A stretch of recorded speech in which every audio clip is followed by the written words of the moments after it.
উপায় করলে পরে সত্যকারে জাকাত গ্রহীতারা জাকাত পাবে এবং জাকাত দাতারা জাকাত দেবে। এই সমস্ত নিয়ে বিস্তারিত আলোচনা হয়েছে এবং আমি বিশ্বাস করি মাননীয় প্রধানমন্ত্রীর নেতৃত্বে এই জাকাতের ব্যবস্থাপনা অনেক উন্নতি হবে এবং ফলপ্রসূ হবে।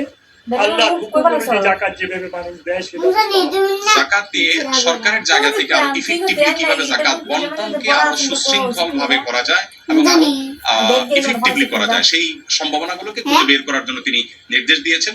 একটা কমিটি প্রস্তাবনা করেছে। আমি আমার জায়গা থেকে যে প্রস্তাবনাটা দিয়েছি সেটা হলো যে থেকে গভর্নমেন্ট যদি কিছু পলিসি করে দেয় এবং কে কতটা ইফেক্টিভলি কাজ করছে এটা একটা কম্পিটিশন যদি তৈরি করে দেয়, শুধুমাত্র ওয়ান জাকাত হয় সেটার পরিমাণ হলো $600 বিলিয়ন, 45 লক্ষ কোটি টাকা পার ইয়ার।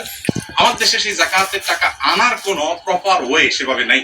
তো আমরা প্রস্তাবনা দিয়েছি যে যদি সেটাকে আনার ব্যবস্থা করা হয় তাহলে আমাদের জাতীয় অর্থনীতিতে এটা ব্যাপক ভূমিকা রাখবে।